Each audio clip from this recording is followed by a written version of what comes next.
Welcome back, you beautiful, unbreakable force of nature. Sit down for this one, because what I'm about to tell you is going to shift everything you thought you knew about the past 5 years of your life. Someone just broke the silence. Someone just cracked under the weight of their own guilt. Someone from that circle, that group, that family of smiling faces who swore they had your back just confessed everything they did behind it. And I mean everything. The meetings they had about you when you weren't there, the group chats where your name was the headline, the plans they made, the lies they coordinated, the stories they rehearsed together before facing you with those warm, trustworthy eyes. It's all out now, spilled like poison from a cup they can't put back together. And honestly, you deserve to know every single twisted detail of it. They thought you'd never find out, didn't they? They thought their secret pacts were ironclad, that their whispered conversations would stay buried in the archives of their cowardice. They believed they were so clever, so coordinated, so untouchable in their little conspiracy against your peace.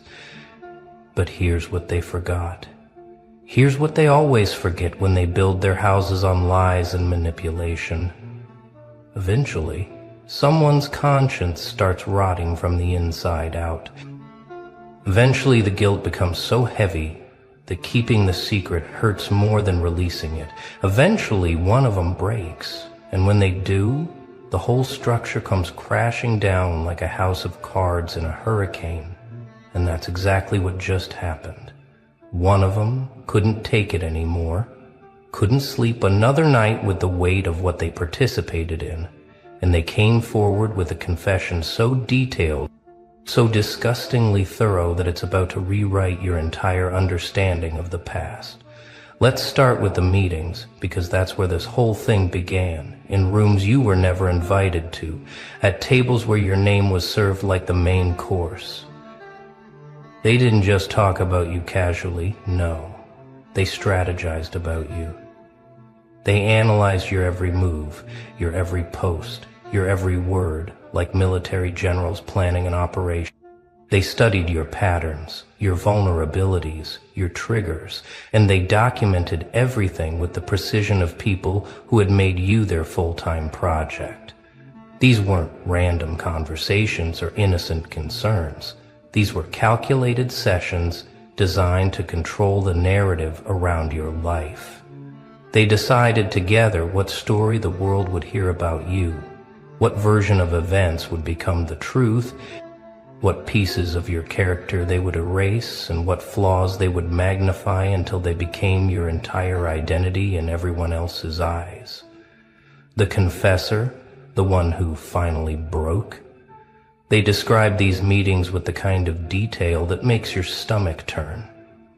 They talked about how someone would always start by saying something that sounded concerned, something like, "I'm just worried about them," or "I think they're going through something." But it was never about worry. It was about building a case, about creating a narrative that positioned you as unstable, unreliable, too much, too emotional, too intense, too anything that would make people question your truth before you even spoke it. They rehearsed their responses to things you hadn't even said yet. They prepared counter-narratives for situations that hadn't happened. They built an entire false reality around you and then invited others into it, one person at a time, until you were surrounded by people who believed a version of you that never existed. And the worst part, the part that's going to hit you like a brick, is that while they were doing all this, they were still showing up in your life with smiles. They were still texting you, still laughing at your jokes, still acting like nothing had changed. They perfected the art of the double life, one face for you and one face for the meetings. They became experts at looking you in the eye while holding a knife behind their back. The confessors said they used to practice it, used to remind each other to keep it normal when you were around, to make sure their faces didn't betray the fact that they had just spent hours tearing you apart in private. They turned deception into a skill, and they got so good at it that you never suspected a thing, never felt the betrayal happening in real time because they made sure the blade was always just out of your sight. But the meetings were just the beginning, because what they did next is where it gets truly disgusting. They didn't just talk about you in private, they coordinated a campaign against your reputation. The confessor revealed that they created what they called talking points, specific phrases and stories they would all use when speaking to mutual friends, family members, anyone in your orbit.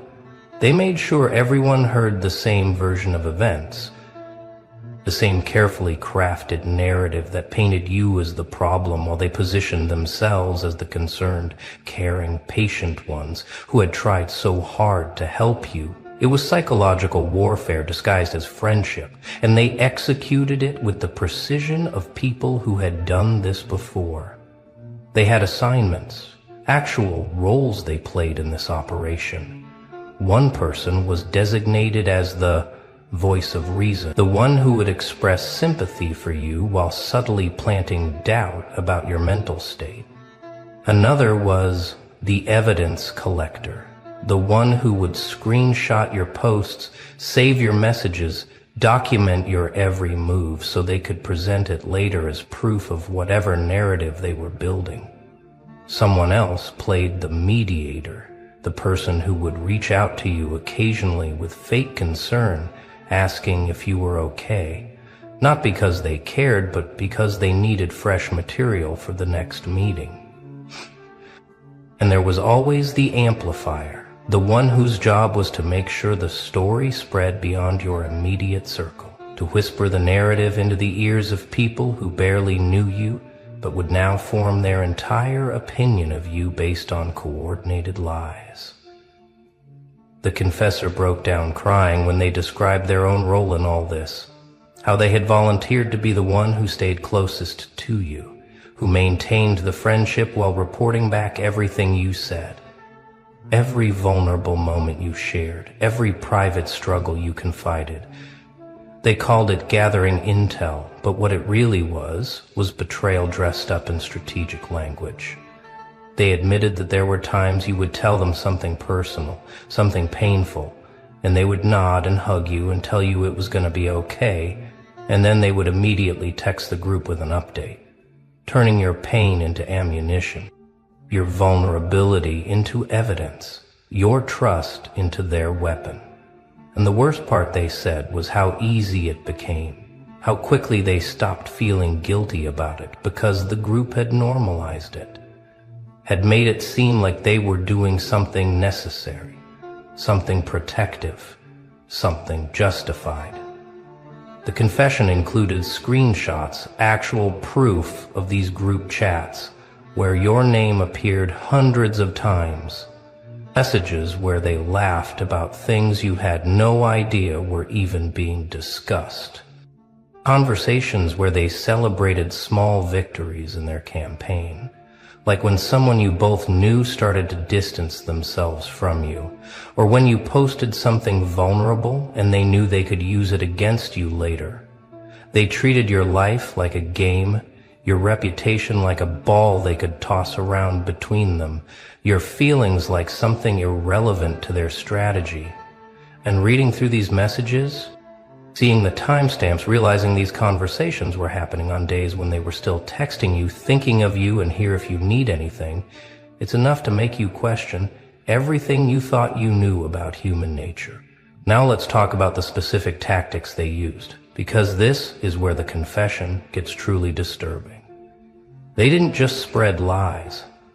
They engineered situations designed to make you look unstable. The confessor described something they called provocation protocols, deliberate actions meant to trigger emotional responses from you that they could then use as evidence of your instability. They would say things designed to upset you, then act shocked when you reacted. They would withhold information, change plans last minute, exclude you from events, all while watching to see how you'd respond, hoping you'd break down so they could point to your reaction as proof of everything they'd been saying about you. One particularly evil tactic they used was what the confessor called the setup, where they would create situations that had no good outcome for you. They would invite you to gatherings where everyone had already been briefed on the narrative against you, where people were primed to interpret everything you did through a negative lens. You could be quiet and they'd call you withdrawn and antisocial. You could be engaged and they'd call you attention-seeking and desperate. You could tell a joke and they'd call you inappropriate. You could be serious and they'd call you too intense. There was no version of you that would be acceptable, because acceptance was never the goal. Validation of their predetermined narrative was. And after these events, they would have follow-up meetings where they would dissect your behavior, finding evidence to support their case in every single thing you did or didn't do. They also admitted to something called isolation engineering, where they systematically worked to separate you from anyone who might support you or see through their manipulation. They would plant seeds of doubt about you with mutual friends, subtle comments that sounded like concern but were designed to make people question your judgment, your stability, your version of events. They would volunteer to check in with people after they spent time with you, supposedly to see how you were doing, but really to reinforce their narrative and make sure no competing truth could take root. They created an echo chamber around you where every voice except yours was saying the same thing, and they did it so gradually, so carefully, that you didn't even notice your support system dissolving until it was already gone. The confessor revealed that they had actually studied manipulation tactics, that some members of the group had researched psychological techniques specifically to use against you. They learned about gaslighting, triangulation, projection, and they implemented these strategies deliberately. They would deny things they had clearly said, making you question your memory. They would play people against each other while positioning themselves as neutral parties. They would accuse you of the exact behaviors they were engaged in, projecting their toxicity onto you so thoroughly that you started to believe maybe you were the problem. And the most disturbing part is that they knew exactly what they were doing. They weren't acting out of ignorance or misunderstanding. They were consciously, deliberately, methodically working to destabilize your sense of reality. So why did they do it?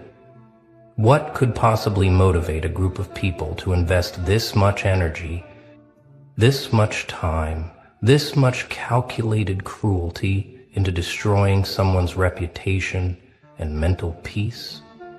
The confessor's answer to this question is perhaps the most revealing part of the entire confession. They said it started with envy, pure, unfiltered jealousy that none of them wanted to admit they felt. You had something they didn't, whether it was confidence, authenticity, success, genuine happiness, the ability to be yourself without apology. Whatever it was, it made them feel small by comparison. Jesse, they feared you.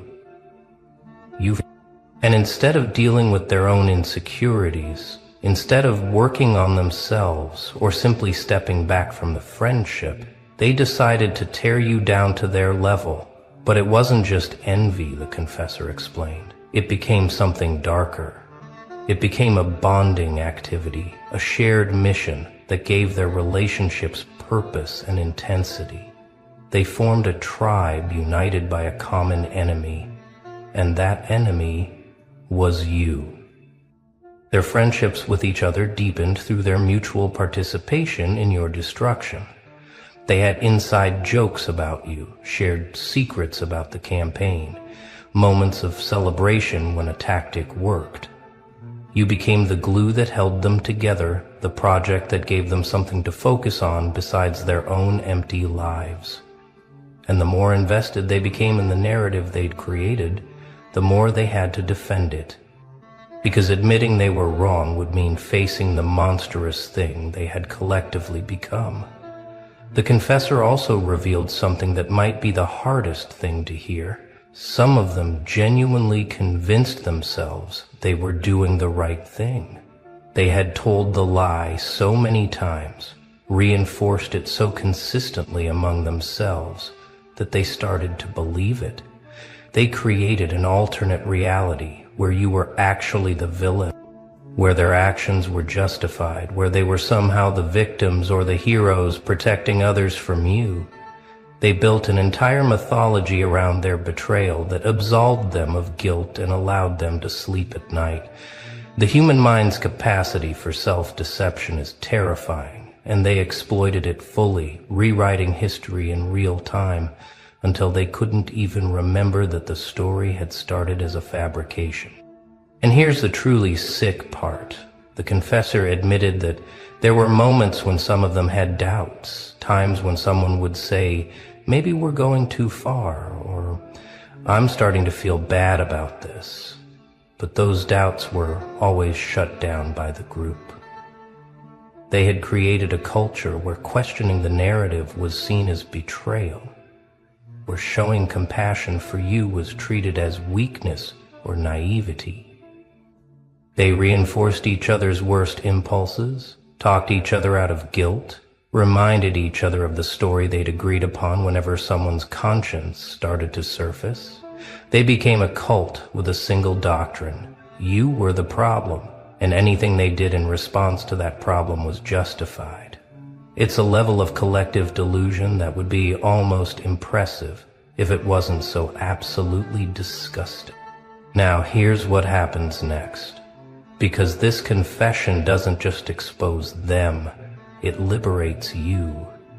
Every moment of confusion you felt, every time you questioned yourself, every instance where you thought maybe you were being too sensitive or reading too much into things, all of it now makes perfect sense. You weren't paranoid. You were picking up on something real. Your instincts were screaming at you that something was wrong, and you were right.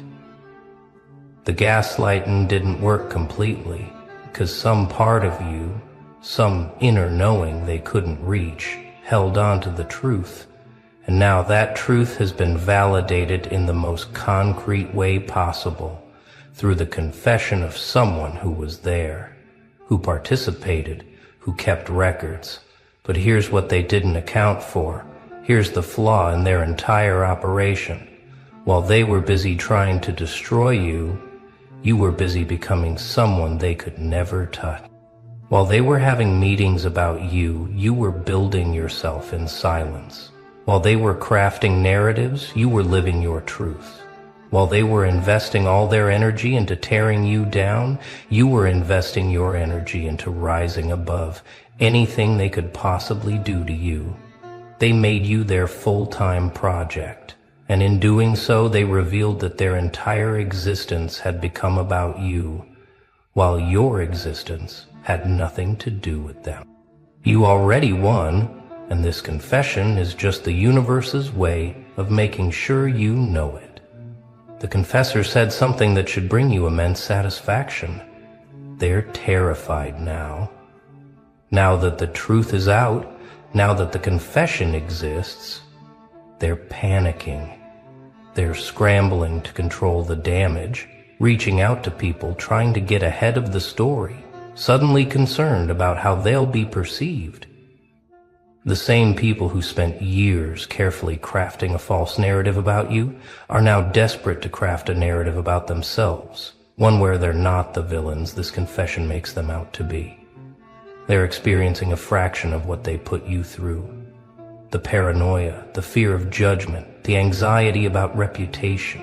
And unlike you, they actually deserve it because their reputation is based on lies, and yours never was.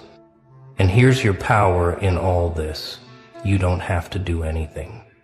You don't have to seek revenge. You don't have to expose them publicly. You don't have to confront anyone or demand apologies. The truth is already working on your behalf, spreading through the same networks they once used against you, changing minds, shifting perceptions, revealing them for what they are. Your vindication doesn't require your effort because it's built on facts, on evidence, on confession. Their destruction is inevitable because it's built on lies that have now been exposed. You can simply continue living your life, being your authentic self, thriving in your truth, while they crumble under the weight of theirs. That's the beautiful irony of this whole situation. They spent years trying to destroy you and ended up destroying themselves. But let's go even deeper.